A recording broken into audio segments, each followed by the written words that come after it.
In the Enrichment tab, we have the possibility of uploading CSV files that contain static information.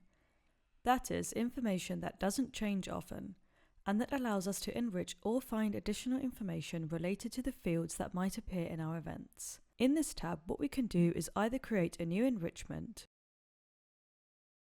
where we need to choose a name, we can add a description and apply some tags, and upload the file. In the file, we can choose whether or not to use the first row as a header, in case it contains column names, but that's not mandatory. Later on, we can also update the different versions we create of these enrichments. We can see which version we currently have uploaded. In this case, we see that we have a CSV file with 6 columns, where the key is the IP column. We need to select this column in the moment we upload the CSV file, and what this indicates is that it will be the column that must match with the information found in the event.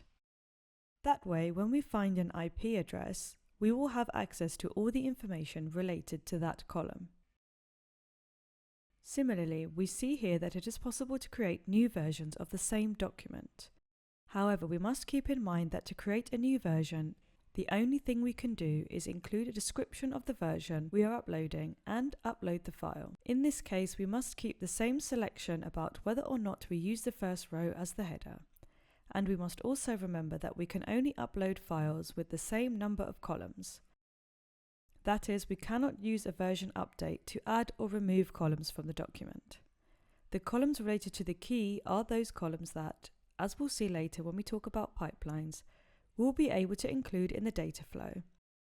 This way, we're enriching or adding additional information to our event.